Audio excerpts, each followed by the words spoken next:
Yo, we live. Hey man, welcome back to the Golden Goose DFS show. I am your host, Chandler Blakely, aka Goose. Here today bringing you another edition of my starting five for DraftKings and FanDuel. And before we get into today's selections, y'all already know what it is. We got the lineup review pulled up for you, man, with my best lineup from the previous slate, alright? Man, it was a horrible night over here. Horrible night. Took a L all the way around. No hint of money over here. It was a rough one, but I'm not upset about it at all because it lined. We saw how to attack the slate perfectly. I knew I knew the spots and the pitfalls to avoid. It just our plays didn't work out as well. Didn't work out for us, but knowing how to attack the slate is half the battle. So I'm okay with it because I saw how to attack the slate tonight, and I was correct in my assumptions. I just wasn't correct on my plays, and the blowouts hurt us tonight again, man. It's a rough night out here, but let's get into this breakdown. If you caught the updated starting five, you know I went with Malcolm Brogdon, Fred VanVleet, Edwin Sumner, Jayshawn Tate, and Yusef Nurkic. All right, now let's start at the top with my two guards, Brogdon and VanVleet. I wanted to go these two guys because I wanted to get different. I knew Kevin Porter Jr. and D'Angelo Russell was drawing a lot of ownership. I knew people was going to be heavy on them, especially in the single entry contest, man. A lot of times, single entries are like hybrids of GPP and cash games. So a lot of times in single entries, only you can see guys come in at 70, 80% on like you would in a cash game. And I knew by the ownership and attention that Russell and Porter Jr. were drawing that they were gonna come in heavily on in single entry contests, and I was correct in that, man. I feel like they would be too high on. I think you saw D'Angelo Russell come in at like 56%. And Kevin Porter Jr. was like 68%. So I knew that I wanted to get away from those two guys. They were solid plays, but by far not a lock. Like you had Kevin Porter coming off a 3-game absence. You knew he would be in line for some run, but you didn't know how he would perform by missing that time. D'Angelo Russell, he's been seeing the minutes, but he hasn't been starting, and he's coming off of 2 shooting games. I'm talking about two solid shooting games. He was due for a little regression, so I knew that they shouldn't be that much on. So I wanted to get a little different. And I wanted to go Malcolm Brogdon because as you can see by the starting five, what game I was heavy on. The Portland Pacers game was my favorite game from last night. I really had high hopes for that game. I felt like it would be high scoring. I was correct in my assumption, but it was just a blowout. Did not see the blowout coming, man. They got all the offense we wanted. Portland won 133 to 112. If this would have been the perfect game if the Pacers could have kept it closer, but Portland kind of ran away with it. So I wanted to get a piece of it with Malcolm Brogdon here, 8,800. Got him at 25% on. That was solid. I thought he'd come in a little lower, but he just gave us 28 points. He only played like 27 minutes, man. I tell you, they just got ran off the court by the Trailblazers here.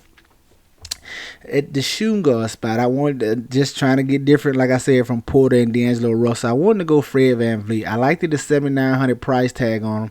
I liked the game environment going against the Brooklyn Nets. I knew they was going to need some scoring, need some offense from him, but he just was atrocious, man. He had an atrocious night shooting. He was 4-17 from the field and 3 of 12 behind the arc. Just a horrible night shooting, man. We got the perfect ownership for him right here at 3% on. We talking about a guy who's going to see 35 plus minutes, has legit 50 plus point upside at this low ownership in a nice game environment. He was poised to. If he had a big night, man, he would really vaulted us to the top of the leaderboards. But like I said, just an atrocious shooting night for Fred VanVleet really hurt us right here. Then get the small forward. Wanted to go Edwin Sumner. One because I love this game. This Portland Indiana game was my favorite game.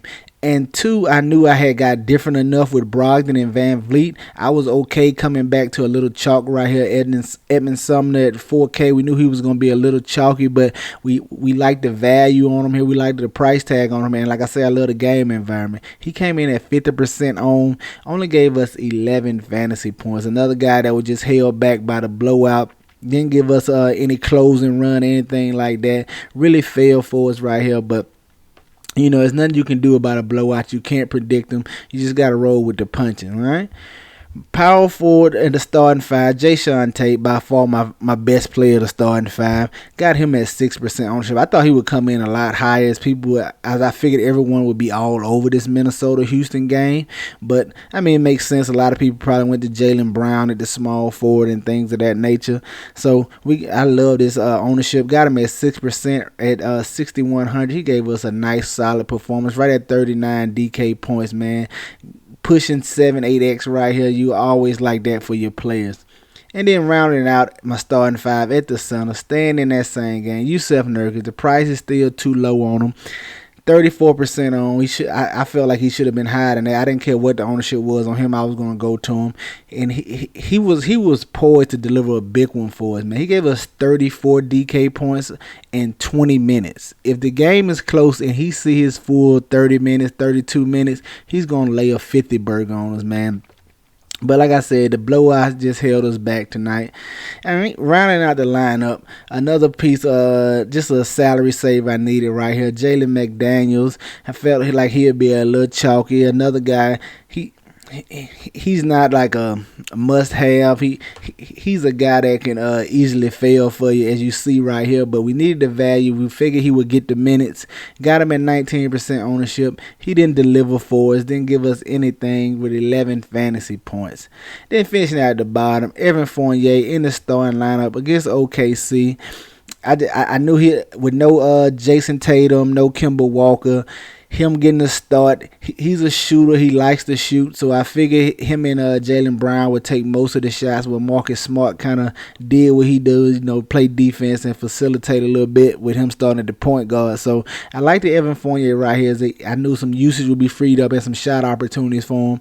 And at 14% on, he gave us a nice solid performance, man. 33 DK points. Over 6x right here. You gotta love it from him right there. That's a very solid performance out of him. And then rounding out at the bottom, 7,500. Just a salary. I wanted to get different.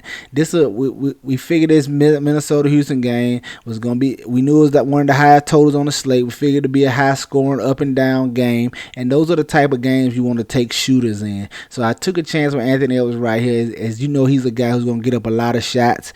At 7,500, he's a little pricey, but I was okay with it. Got him at 7% ownership. He gave us 42 DK points. Solid effort from him, but not nearly enough, man. So this put up 224. I think this was in the $3 max right here. But like I said, it was just a rough night. Blowouts killed us, but I'm not upset by any means, because we saw how to attack the slate. And like I said, guys, that's majority of the battle. If you can just figure out how to attack the slate, that's half the work for you. Now you just got to get the correct plays, because you're going to have leverage on the field. If you just hit the plays, and your plays ain't even got to outperform the chalk by that much, just a little bit, especially if they're like cheaper and things of that nature, you get tremendous leverage on the field and vote you to the top of the leaderboard. All right, but that was the case for the night. Gotta live and let it go. Let's get on to tomorrow and see what we got cooking for y'all. All right, now this Wednesday slate, it's a 10 gamer, man. This is gonna be a tough slate, especially over on DraftKings. As outside of a few injury plays, everybody's appropriately priced, man. There's no real value jumping out at this moment, man. Everybody's pretty much priced up. It's going to be a tough one right here tomorrow, right now, as it sits. Maybe some injury news tomorrow, free up some value and things of that nature. But just browsing through the slate, looking at it, nothing really jumped out at me. But I got my starting five right now, what I'm looking at. And at the point guard, I want to look at Goran Dragic in this matchup against the Spurs. This definitely going to be dependent on injury news. If Hero and Nunn are out again, I have no problem going right back to Dragic, as he saw 31 minutes last time out and gave us a solid fantasy performance while only having like 8 real life points. He didn't shoot too well from the field, so he can definitely improve on the performance he gave us last time out was 31, 32 DK points. Gave us 6x as he was 5,100. Giving that same type of performance gets you right there around 6x again at this 5,400 price tag. All he has to do is shoot a little better to give you 7, 8x type performance. So I'm a light looking at Goran Dragic right here if none and Hero is out tomorrow. Coming in as shooting guard, I want to look at Jordan Clarkson, 6,900. Price a little high for my taste, but we got a bonus here, man. Just got news right before the video. Mike Conley is out tomorrow, so Jordan Clarkson should get the start, as I don't think they have anybody else to go to. It might be Thomas, I can't even think of his first name right now. They may start him, as they love to bring Clarkson off the bench, but it doesn't matter if he doesn't start. Clarkson should see 36 minutes tomorrow, as that backcourt is very thin back there for Utah. So Clarkson is a shooter, and he's playing against the Sacramento Kings. Like I just said about Anthony Edwards, you want to take shooters in fast-paced games where it's going to be up and down, a potential for a lot more shots. And what better game than that than against the Sacramento Kings with no Mike Conley, man. I'm loving Jordan Clarkson tomorrow. Even though the 6,900 price tag is a little high for my tag, I would like him to be a little lower, as he doesn't do much outside of scoring. But I think that may not be the case tomorrow. If he starts at point guard, that he should see increased assist opportunities. He should be able to fall into a few extra assists if he's going to run most of the point tomorrow. But I'm going to like getting to Jordan Clarkson tomorrow. He'll probably be a little chalky once everybody gets a hold to that Mike Conley news, but I have no problem going to him in this matchup. Coming in at small forward, I want to look at Jaylen Brown. Hopefully they don't rest him as they bring back Kemba and Tatum tomorrow. They should be back in the rotation. But if he's playing tomorrow, I have no problem looking at 8,500. It's an okay price tag on him, not great, but got to match up with the Charlotte Hornets. No defense over there to really worry about, as the Hornets like to push the pace a little bit. So it should be another up-paced game for him. I'm gonna like getting to him at his 8,500. He gave you a big performance tonight. Now, power forward. This is going to be definitely injury news related right here. Definitely want to see this starting lineup for Sacramento Kings. There's possibly no Harrison Barnes tomorrow, as he left last time out.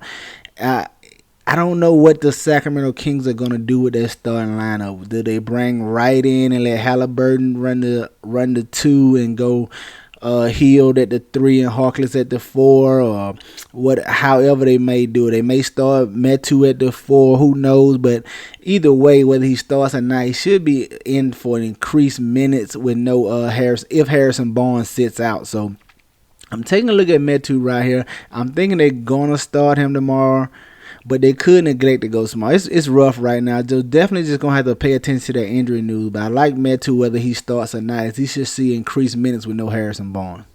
And then coming in at the center spot, man, going right back to Yusuf Nurkic. I told you I'm going to play Yusuf Nurkic until he hits the high 7s, low 8s. And then I will begin to fall back. But right now, as long as he's under 7,000, I'm going to play Nurkic every slate, every time out, man. Got a match up against the Memphis Grizzlies. He got somebody to bang with down there in Valanciunas. But Valanciunas is no stout defender or anything like that. He still should be able to score down there when he wants to. I like getting the Nurkic tomorrow in this matchup. All right, there you have it right now, man. My starting 5 for DraftKings: Goran Dragic, Jordan Clarkson, Jaylen Brown, Chris Metu, and Yusuf Nurkic. Get some exposure to these guys, man. Get them in your player pool. And while you're doing that, man, hit the subscribe button if you haven't done it. Hit the like button. Turn your notification bell on. Go follow on Twitter so you can get the updated starting 5 when it drops about 30 minutes before lock. All right, now let's go take a look at FanDuel, see what I'm liking. At the top, staying with Goran Dragic, getting them at 5,000 over here. Like I said, just depending on the hero and none news. But if he starts, he should be in line for 30+ minutes. I like the matchup. I'm going to like this game over here against the Spurs. Get you some Goran Dragic. At the shooting guard, definitely want to stay with Jordan Clarkson. Get him a little cheaper over here, not 6,300. Now this is my type of price tag. I love him over here on FanDuel tomorrow. Definitely my favorite play on FanDuel in this matchup against the Kings for this 6,300 price tag. Coming in at the small forward, a little value play over here I want to look at is Rui Hachimura. at 4,200 going against the LA Lakers. It's a tough matchup for him, but I just think this price is too cheap for him for the minutes he's going to see and his chance at production. As you can see, he's averaging 24 FanDuel points over here. Just his average. I like situations like this when a guy's price tag to his average fantasy production is already at 6x. So if he just gets you his average, he's gonna be staring at 6x value over here on FanDuel. And you know that's always potential for upside and everything. He's gonna see 30 plus minutes, man. I like getting Rui Hachimura, one of my favorite value plays over here on FanDuel tomorrow at this 4,200 price tag. Coming in at power forward, the guy I want to look at, Kevin Love. Yes, Kevin Love, 5,600. I know people making a big deal about the little temper tantrum he threw the other night out. I'm not going to let that deter me, as the Cleveland Cavaliers have no Nance in this spot. I'm not worried about a blowout as they play in Orlando Magic. It's going to be probably a low total on here, but he should be in line for 30 minutes, maybe a few more with no Nance.